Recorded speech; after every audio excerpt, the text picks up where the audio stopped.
चलिए शुरू करते हैं भाग 2 की कहानी।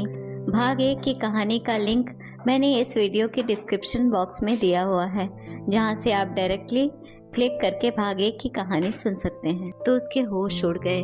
वह समझ गई थी कि उसकी शादी एक साजिश के तहत हुई है। 3 महीने हो चुके थे उसकी शादी को। इन 3 महीनों में एक दिन भी ऐसा नहीं गया जब दिव्या ने आंसू न बहाए हों। उसका ससुर जिस तरह से उसे गिद्ध दृष्टि से देखता था, वह सिहर उठती थी। किसी तरह अब तक वह अपने आप को उस दरिंदे से बचाए थी। इस बीच जब भी मनोहर अपनी बेटी को लिवाने आते तो वो लोग यह कहकर उसे जाने से रोक देते कि अब उसके बिना यह घर नहीं चलता। उनके कहने का मतलब था कि वो लोग दिव्या को बहुत प्यार करते हैं, इसलिए उसे कहीं जाने नहीं देना चाहते हैं। मन ही मन खुशी से झूम उठते मनोहर, यह सोचकर कि उनकी बेटी का उस घर में कितना सम्मान हो रहा है। लेकिन असलियत से वो वाकिफ नहीं थे कि उनकी बेटी के साथ इस घर में क्या क्या हो रहा है। दिव्या भी अपने पिता के स्वास्थ्य के साथ कोई समझौता नहीं करना चाहती थी, इसलिए चुप थी। लेकिन उस रात तो हद ही पार हो गई जब उसे उसके ससुर के साथ एक कमरे में बंद कर दिया गया। वह चिल्लाती रही पर किसी ने दरवाजा नहीं खोला। क्या करती बेचारी, उठाकर फूलदान उस दरिंदे के सिर पर दे मारा। और जब उसके चिल्लाने की आवाज़ से सब कमरे में आए तो वह सबकी नज़र बचाकर घर से भाग निकली। अपनी बेटी को यूं अचानक अकेले और बदहवास अवस्था में देखकर मनोहर और नूतन हैरान रह गए। फिर जब उन्हें पूरी बात पता चली तो जैसे उनके पैरों तले जमीन ही खिसक गई। आनन फानन में वो अपनी बेटी के ससुराल पहुंच गए और जब उन्होंने उनसे अपनी बेटी के जुल्मों का हिसाब मांगा और कहा कि क्यों उन्होंने उन्हें धोखे में रखा, तो वो उल्टे कहने लगे, ऐसी कोई बात नहीं है, उन्होंने ही अपनी पागल बेटी को उनके बेटे के पल्ले बांध दिया, धोखा तो उनके साथ हुआ है। अच्छा, तो फिर ठीक है, आप अपने बेटे की जांच करवाएं कि वह नपुंसक है या नहीं, और मैं भी अपनी बेटी की दिमाग की जांच करवाता हूँ। फिर तो दूध का दूध और पानी का पानी हो ही जाएगा ना। तुम लोग क्या समझे कि हम चुप बैठेंगे? नहीं, इस भ्रम में मत रहना। तुम सबने अब तक मेरी शालीनता देखी है, पर अब मैं तुम्हें दिखाऊंगा कि मैं क्या कर सकता हूँ। चाहे दुनिया की सबसे बड़ी से बड़ी अदालत तक क्यों न जाना पड़े, पर मैं तुम्हें छोड़ूंगा नहीं। तुम सबको तो जेल होगी ही, और तुम्हारा बाप, उसे तो फांसी न दिलवाई मैंने तो मेरा नाम मनोहर नहीं। बोलते बोलते मनोहर का चेहरा क्रोध से लाल हो गया। मनोहर की बातें सुनकर सबके होश उड़ गए, क्योंकि झूठे और गुनहगार तो वो लोग थे। अतः दिन में ही तारे नजर आने लगे उन्हें। क्या सोच रहे हो, रोको उसे। अगर वह पुलिस में चला गया तो हम में से कोई नहीं बचेगा, और मुझे फांसी पर नहीं झूलना, अपना पसीना पोंछते हुए नीलेश के पिता ने कहा।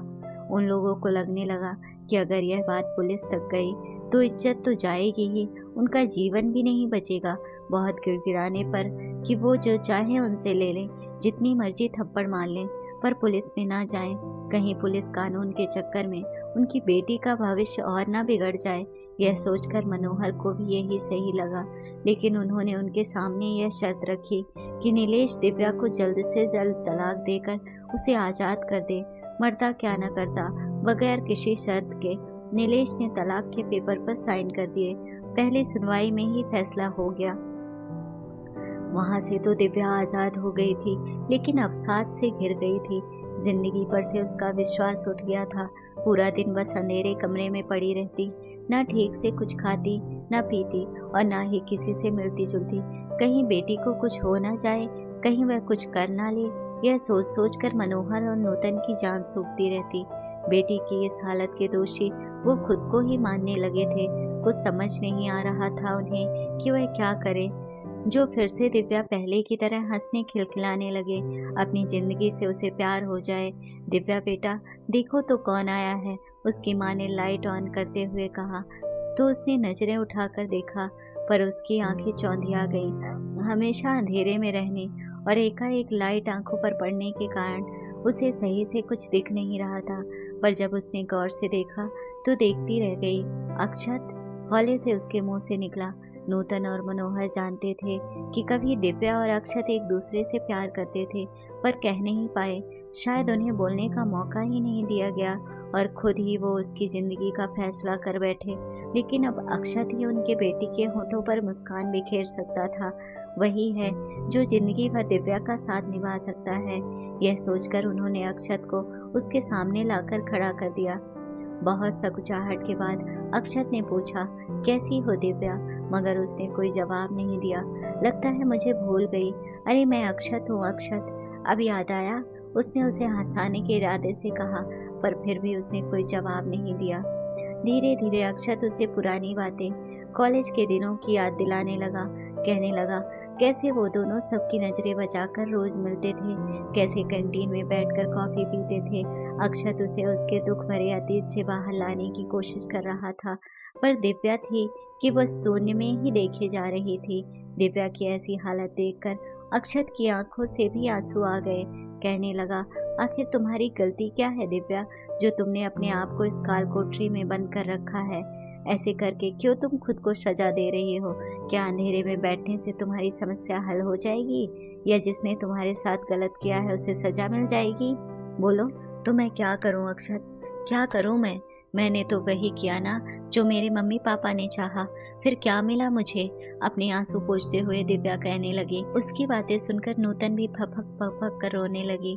दिव्या का हाथ अपने दोनों हथेलियों में दबाकर अक्षत कहने लगा, ठीक है, कभी कभी हमसे गलतियां हो जाती हैं, लेकिन इसका मतलब तो ये नहीं कि हम उन्हीं गलतियों को लेकर अपने जीवन को नर्क बनाते रहें। जिंदगी हमसे यही चाहती है कि हम अपने उजाले खुद तय करें और उन पर यकीन रखें। Just believe and win. अवसाद और तनाव के अंधेरे को हटाकर जीवन को खुशियों के उजाले से भरना कोई कठिन काम नहीं है, बशर्ते हम में बीती बातों को भूलने की क्षमता हो। दिव्या, एक डर आ गया है तुम्हारे अंदर, उस डर को तुम्हें बाहर निकालना होगा। क्या तुम्हें अपने माता पिता की फिक्र नहीं कि उन पर क्या बीतती होगी तुम्हारी ऐसी हालत देखकर? अरे उन्होंने तो तुम्हारा भला ही चाहा था। अपने लिए, अपने माता पिता के लिए तुम्हें इस अंधेरे से निकलना ही होगा दिव्या। अक्षत की बातों का कुछ कुछ असर होने लगा था दिव्या पर। कहने लगी, हम अपनी खुशियाँ, अपनी पहचान, अपना सम्मान दूसरों से मांगने लगते हैं। ऐसा क्यों होता है अक्षत? क्योंकि हमें अपनी शक्ति का एहसास नहीं होता। अपनी आंखें खोल कर देखो गौर से, तुम्हारे सामने तुम्हारी मंजिल है। अक्षत की बातों ने उसे नजर उठाकर देखने पर मजबूर कर दिया, जैसे वह कह रहा हो कि दिव्या, आज भी मैं उसी राह पर खड़ा हूँ, तुम्हारा इंतजार कर रहा हूँ जहाँ तुम मुझे छोड़कर चली गई थी। बस तुम्हारी हाँ की देर है, फिर देखो कैसे मैं तुम्हारी जिंदगी खुशियों से भर दूंगा। अक्षत के सीने से लगकर दिव्या बिलख बिलख कर रो पड़ी, जैसे सालों का गुबार निकल रहा हो उसकी आंखों से बहकर।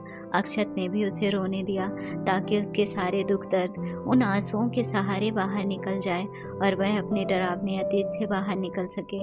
बाहर खड़े मनोहर और नूतन की आंखों से भी अविरल आंसू बहे जा रहे थे, पर आज ये खुशी के आंसू थे।